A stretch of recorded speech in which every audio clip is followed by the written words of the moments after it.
De 1990 à 1993, j'ai travaillé chez JVC, Japan Victor Company, en tant que technicien. Mon travail consistait à réparer les machines de production, à contrôler les cartes électroniques qui sortaient des machines et à charger en composants électroniques les machines. Ce travail me convenait assez bien, mais c'était surtout le bruit des fameuses machines qu'il fallait supporter. Mes collègues, mon chef, Yann Zanella, qui ne pouvait pas me voir depuis que j'avais sauté une jeune femme sur laquelle il avait des vues, Régis Meyer, un type passé chef en 15 jours de temps alors qu'il ne fichait rien.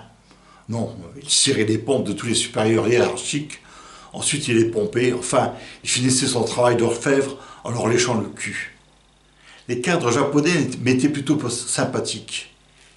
Je me souviens de l'un d'entre eux qui avait pris des photos individuelles et collectives des ouvriers français de l'usine et nous les avait fait parvenir du Japon. Je me rappelle également de la fête du Nouvel An japonais au printemps, où l'on buvait du saké et où le directeur de l'entreprise dansait avec un grand masque nippon.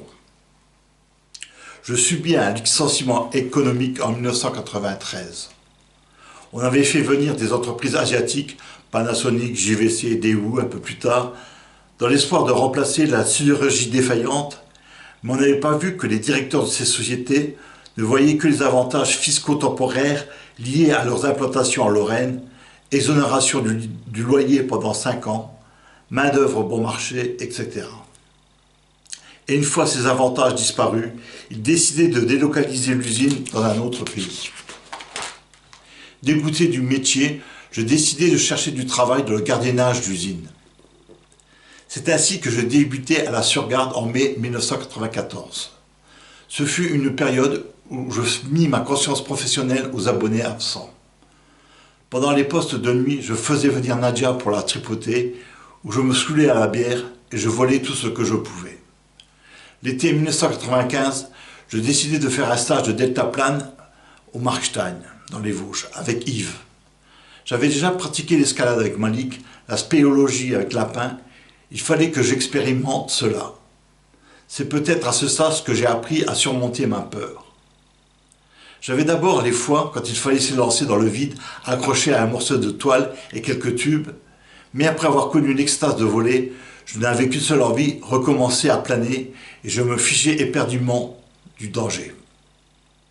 Sinon, les sorties étaient faites de virer en boîte de nuit, où le whisky collait à flot, et je me déhanchais en charmante compagnie sur les airs des Rolling Stones, U2, etc. Puis Malik nous rejoignit, et cela tourna au délire. Baignade à poil sous les cascades, vol d'un caterpillar lors d'une sortie trop arrosée, champagne arbeuglé en pleine ville, bref, la routine. Septembre 1999, je suis viré de Surgarde. Ces 5 années m'ont permis de m'équiper d'un poste TV, de faire un voyage à Londres, un autre à Berlin, d'établir un constat de la bêtise humaine, de commettre quelques mémorables parties d'échecs avec un collègue un peu plus évolué que les autres, et de promener Wirka, une chienne husky, seule présence véritablement intelligente de notre poste de garde. C'est pendant la période de chômage qui suivit que je conçus l'idée de vouloir vivre de mon art. J'envoyais donc des essais littéraires, de poésie à plusieurs maisons d'édition parisiennes, sans aucun succès. Mes paroles de chansons ne trouvaient plus preneur. Je me remis donc à peindre, à chercher le truc qui pourrait interpeller le public. Je m'inscris à l'Agence nationale pour l'emploi en tant que comédien, et de ce fait, je suivis des cours d'art dramatique avec la compagnie L'Araignée de Thionville. Mes prestations de comédien étaient toujours fortement appréciées. Je fis 2 castings dont l'un fut salué de façon élogieuse par la presse locale. J'ai tourné dans 2 films, mais jamais je n'ai fait la rencontre qu'il fallait pour démarrer réellement ma carrière. Je passais le Nouvel An 2000 à Amsterdam avec un groupe d'étudiants rencontrés lors d'un concert des groupes Gong et Magma. Ce fut un week-end à bouffer des champignons hallucinogènes qui tantôt me faisaient vivre au ralenti, tantôt faisaient onduler mon corps ou allumer des ampoules électriques au sommet de mon cerveau. Je me souviens encore avoir dansé avec une nommée Karine en chantant Alabama Song des Doors.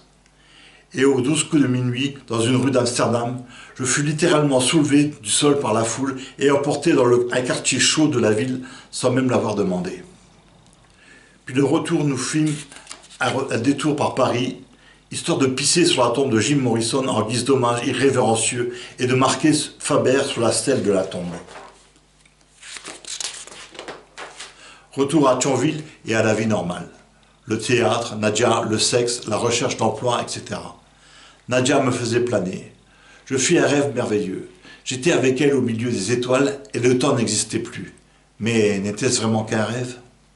Mais l'idylle se brisa.